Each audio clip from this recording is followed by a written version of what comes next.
High in the clouds of Peru stands a city that should never have existed. For over a century, Machu Picchu was called a palace, a fortress, a temple. But what if everything we thought we knew was wrong? In 2025, scientists uncovered a secret hidden beneath its stones for 500 years, and once you hear it, you'll never see this wonder the same way again. Stay with me, because the final revelation will shock you. The century of confusion. Yale professor Hiram Bingham cut his way through the thick bush of the Andes in 1911 and found ruins that stunned the world. The city seemed to defy gravity, built on a thin ridge 2,430 meters above sea level. Terraces jutted out over rocks, temples overlooked sheer drops, and stone walls rose straight into clouds. From the outside, it looked untouched, as if time itself had forgotten it. Bingham believed he had discovered the legendary lost city of the Incas, though the Quechua people had never forgotten about it. Yet from the beginning, the site raised more questions than answers. Machu Picchu wasn't connected to the rest of the Inca kingdom by wide roads like other cities. There were no signs of busy trade routes, crowded markets, or large family neighborhoods. Its gardens were beautiful but too small to feed many people. It looked less like a bustling city and more like a puzzle carved in stone. This contradiction baffled experts. Why would the Incas build something so beautiful in such a dangerous and remote place? The hill was unstable and narrow, with cliff dropping nearly 500 meters into the Urubamba River. The surrounding slopes were steep and rocky, unsuitable for large-scale farming. For a kingdom famed for efficiency and logistics, the choice seemed irrational. The mystery deepened as the 20th century wore on. Temples were aligned perfectly with solstices and moon phases. The stone walls were so tightly fitted that not even a blade of grass could slide between them. Every detail pointed to ceremonial significance, yet the central question remained, why here? Instead of clarity, each study only made things more confusing. Bingham's actions complicated matters further when he took hundreds of artifacts to Yale, sparking a century-long dispute with Peru over rightful ownership. His claim of discovery only reinforced a Western narrative that ignored indigenous memory. From the start, Machu Picchu's identity was shaped more by outsiders than by the people of Peru. Geography made the paradox even sharper. Machu Picchu and Huayna Picchu are twin peaks divided by the city's ridge, carved by the Urubamba River's endless flow. Reaching it meant winding through thick cloud forests and climbing steep, rocky trails. Unlike Cusco, the Inca capital, it wasn't connected by major trade routes. In a society built on connection, this site seemed deliberately cut off. Supplying food, tools, and stone to workers must have been a logistical nightmare. The terraces could grow some crops, but never enough for a permanent population. Transporting massive stone blocks without wheels or draft animals made the achievement even more astonishing. From a practical perspective, Machu Picchu shouldn't have been possible. The dangers were clear too. The region receives nearly 2,000 millimeters of rain each year, leading to erosion and floods. With cliffs dropping away at the edges, one slip on the trails could be fatal. Even the best-built foundations were at risk from the constant rain.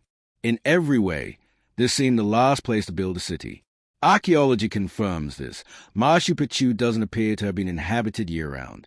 Many skeletal remains belong to workers and servants, not families. The evidence suggests it was not a permanent city, but rather a site with a different, more mysterious purpose. So why build here at all? The Incas were master planners who wasted nothing. They mobilized tens of thousands of workers and engineered roads through impossible terrain. Machu Picchu was not a mistake. It was intentional. But intentional for what? Perhaps the stones beneath tell a story older and stranger than the ruins tourists climb today. The 2025 breakthrough. For over a century, archaeologists searched for cultural meaning in Machu Picchu's temples, terraces, and stonework. But everything changed in 2025 when geologists joined the investigation. Led by Brazilian scientist Rualdo Menegat, the team used tools normally reserved for studying earthquakes. What they found would alter the story of Machu Picchu forever. They didn't ask who built the city or why. Instead, they asked what was going on below the surface. That one shift in focus solved puzzles that had been stumping experts for decades. Geologists looked for geological reasoning while archaeologists looked at artifacts. They studied the rock under the city and how it moved. Using satellite images, they found hidden fault lines. Ground-penetrating radar revealed what lay beneath the soil, while electrical resistivity measured how easily electricity could pass through cracks. Even muon tomography, which uses cosmic rays to scan inside mountains, was applied. Every method led to the same astonishing discovery. Not only does Machu Picchu sit on a mountain, but it also lies at the intersection of two massive earthquake systems, forming a giant natural X. Far from being a mistake, this was intentional. For the first time, science suggested the Incas may have chosen this spot because of the cracks, not in spite of them. Where today's engineers see fault lines as danger, the Incas saw opportunity. The natural X was more than a sign. The faults created hidden channels that allowed rainwater to pass through the mountain, powering the city's advanced drainage system, which still works today. Instead of fighting rivers, the Incas turned the cracks into plumbing. Torrential rain that could have washed the city away was safely drained, protecting terraces and foundations that remain intact centuries later. What appeared to be weakness was actually a source of strength. This partnership with nature extended to stonework. Many blocks were not hauled from faraway quarries. They were cut directly from the fractured bedrock below. Natural cracks created ready-made seams, making it easier to split massive granite stones. What looked like backbreaking. Labor was in fact clever adaptation. The mountain itself provided both material and method. Even sacred buildings followed these hidden lines. Some temples were aligned directly along fault lines, as if the Incas were following a grid etched into the earth. This was no accident. By mapping their sacred and practical spaces onto the mountain fractures, they showed a worldview where nature was not an obstacle but a guide. Geologists now argue that the cracks may have made the city more resilient. Solid rock can shatter violently in an earthquake, but fractured rock spreads out energy, reducing destruction. By building on broken ground, the Incas may have ensured Machu Picchu's survival against centuries of seismic shocks. What seemed like risk was actually protection. This discovery changes everything about why the city was built where it was. Scholars once thought the site was chosen for its beauty, isolation, or trade position. Now geology shows it was chosen for its energy. The Incas embraced danger, turning flaws into advantages. Where modern engineers see problems, they saw potential. Water management provides the clearest example. Heavy Andean rains could have destroyed the settlement, yet the cracks acted like veins, channeling excess water into controlled paths. Stone drains didn't fight erosion, they enhanced the mountain's natural system. This partnership with the landscape explains why Machu Picchu has endured centuries of storms. But it wasn't just practical. To the Incas, mountains were sacred beings filled with spiritual power. Building on the great X of fault lines was not only engineering, it was symbolism. It united land, sky, and people in one sacred intersection. What geologists call fractures, the Incas may have seen as holy crossings. This explains the extraordinary precision of the stonework, too. For generations, researchers wondered how such hard granite was shaped without iron tools or wheels. The answer lay in the stressed rock itself. Natural fractures made cutting possible, turning impossible labor into elegant design. What appeared to be lost technology was really lost understanding of nature. In this way, Machu Picchu is more than architecture, it is earth art. Every terrace, canal, and wall is a dialogue between humans and mountains. The rock gave the Incas cracks, water, and stone. They answered with a city that still stands. The stone's secret gifts. The granite of Machu Picchu is among the hardest rocks on Earth, usually requiring heavy tools to shape. But fault lines had already fractured it into workable blocks. Builders simply split and fitted these pieces with astonishing precision, creating mortarless walls so tight that centuries later they remain unshaken. This natural quarry also saved labor. Instead of dragging stone from distant slopes, workers used blocks already broken and scattered across a ridge. That efficiency explains how the Incas achieved such massive construction without iron or the wheel. The choice of site was no accident. It was a mountain that had already prepared itself for building. Machu Picchu's location was not just about beauty or defense. It was about a profound alliance with the land. The Incas chose a broken mountain, and in its fractures they found strength, resources, water, and meaning. What other people saw as rocks, the Incas saw as a toolbox made of stone. At Machu Picchu, the masonry is famous for its blocks so perfectly fitted that even a knife blade cannot slip between them, and this precision began at the quarry. Stones broken along natural fault lines were shaped with hammerstones, producing sharp edges that allowed walls to withstand centuries of storms. The Incas did not fight nature. Instead, they let the mountain help build itself. This ready-made quarry shows that Machu Picchu was more than just a city, it was a partnership with the land. The Incas found design in broken rock and used it to construct temples, terraces, and homes that blended with their surroundings. The more we study these cracks, the clearer it becomes that choosing this site was no accident. Water shaped the city as well. In the high Andes, clean water was not always reliable, but near Machu Picchu, a spring emerged from fractured rock in the mountain. Faults acted as natural channels, feeding a reservoir that the Incas tapped with a 750-meter canal, leading to 16 stone fountains across the city. This system not only made survival possible at 2,400 meters, but also provided a steady flow to palaces, work areas, and ceremonial spaces. The fountains symbolized abundance, order, and divine favor. For the Incas, springs were sacred connections between earth and sky, so the water source gave Machu Picchu both practical value and spiritual meaning. New studies show that the water system did more than sustain life. It protected the city. By directing runoff into controlled channels, it prevented erosion on steep slopes and shielded the settlement from floods that could have destroyed it. Early explorers overlooked this, but archaeologists now recognize Machu Picchu's hydraulics as one of the most advanced pre-Columbian systems in the Americas. There were no pumps or pipes, only a clever use of faults, slopes, and stone channels. Where most would have seen scarcity in fractured rock, the Incas saw abundance. This mattered even more because of the rain. The Andes received nearly 2,000 millimeters each year, enough to destabilize entire mountainsides. Yet Machu Picchu has endured for over 5 centuries thanks to one of the world's earliest and most sophisticated drainage systems. The same cracks that provided stone and water also carried away rainfall. Builders layered gravel and sand into slopes, filtering water down into the fractured bedrock. Remarkably, about 60% of Machu Picchu lies underground in drains, retaining walls, and supports hidden beneath the visible city. Terraces doubled as filters. Rainwater passed through gravel and soil before dispersing into the bedrock, keeping farmland fertile and slopes stable. Without this invisible infrastructure, Machu Picchu would likely have collapsed within decades, like other Andean settlements. But the Incas treated water not as an enemy but as an ally, weaving geology into their design so the city worked with a mountain rather than against it.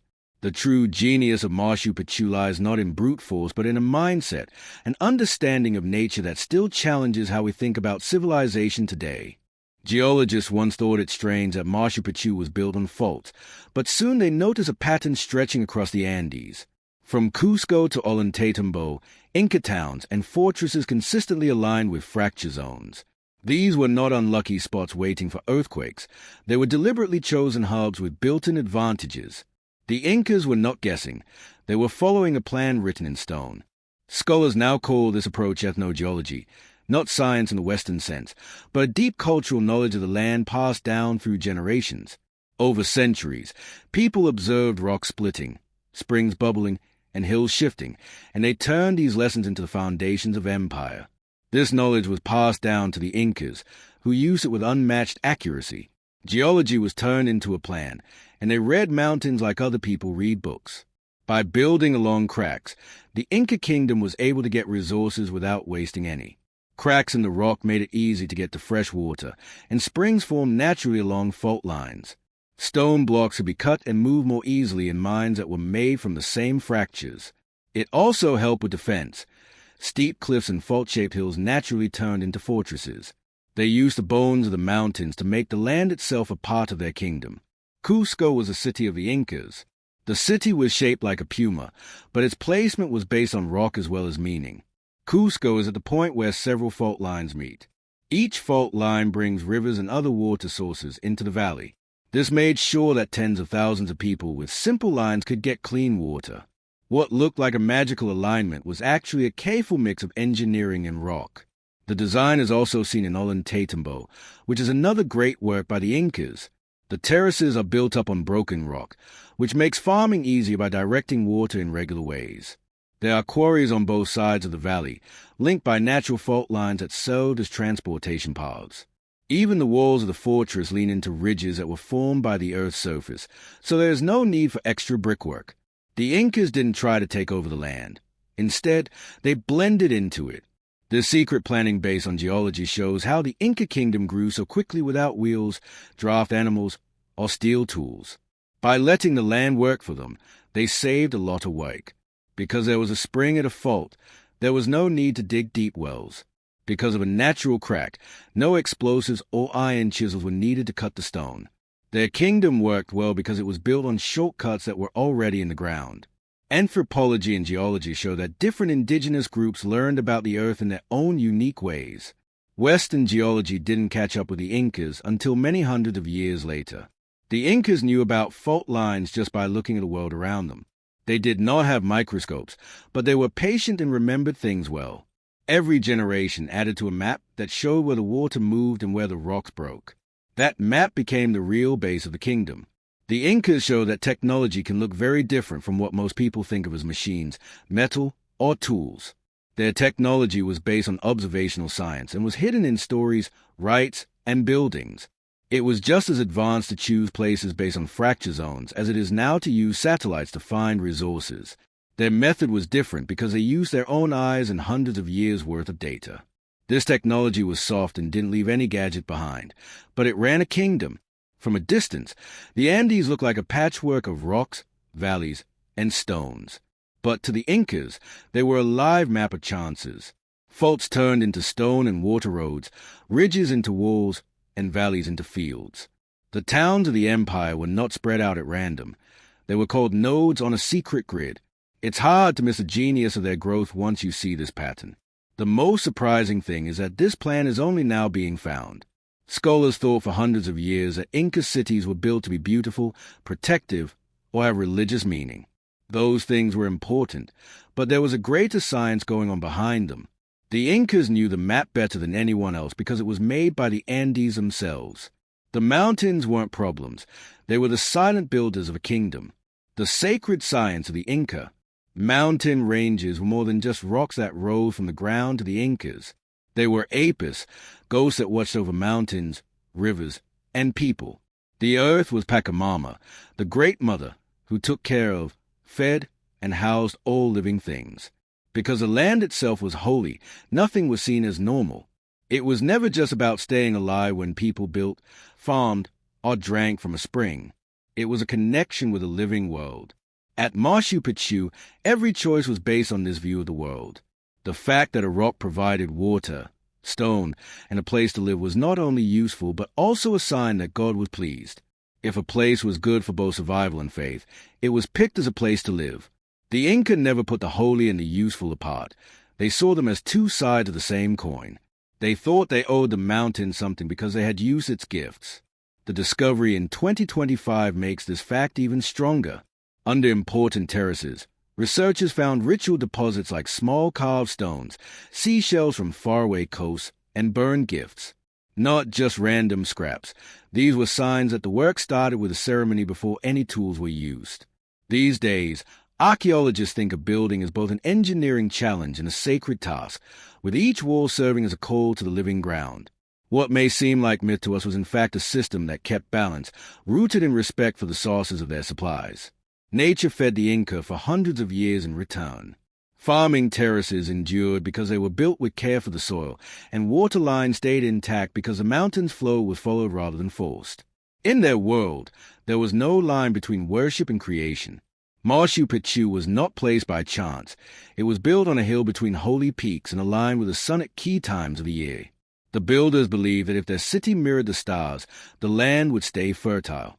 What we now call holy geometry was in fact extraordinary precision that had real, useful effects.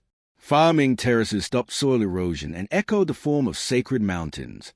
The Inca believed copying nature showed love for it, while modern engineers recognize it as a brilliant system for stabilizing earth and water. Their faith shaped choices that ensured survival, blurring the line between myth and mathematics. Rivers, too, held more than one meaning. Water was the apis' gift of life. Rock-carved channels slowed the flow, prevented floods, and spread water evenly, while rituals honored it as sacred. By joining faith with physics, they built systems that still work today. A 2025 study revealed secret underground channels that purified water as it moved, acting like filters. To us, this looks like advanced hydroengineering, but for the Inca it may also have been spiritual cleansing. The overlap shows how faith sparked long-lasting innovation. Machu Picchu's true brilliance lies not in its walls, but in its invisible bond with the mountain holding it together. For over a century, historians thought it was a paradox, a bold human claim over nature, a fortress clinging to the Andes to prove endurance beyond the mountain. New evidence shows otherwise. The Incas succeeded not by defying geology, but by working with it. Suddenly, mysteries make sense. The terraces were structural, stabilizing soil, draining water, and absorbing earthquakes. Homes and temples followed bedrock patterns for stability, and stays and channels guided water safely down slopes. Instead of conquering the Andes, the Incas let the mountain decide how to build. This unity redefines Machu Picchu as more than a sacred or royal site. It was a living experiment in coexistence. Every wall was a dialogue between people and stone. Because of this harmony, Machu Picchu has survived centuries of storms, landslides, and quakes, while modern towns still struggle against disasters. For the Incas, nature was not to be tamed but understood and honored, an outlook both spiritual and practical. The Andes were holy yet dangerous, and survival meant partnership with them. This philosophy is carved into Machu Picchu itself, turning what seemed risky into brilliance. Though visitors first notice the terraces, temples, and the famous Intihuatana stone, the true greatness lies beneath. Invisible foundations, drainage systems, and hidden stone layers made up more than half the construction. The ruins above ground are only the tip of the iceberg.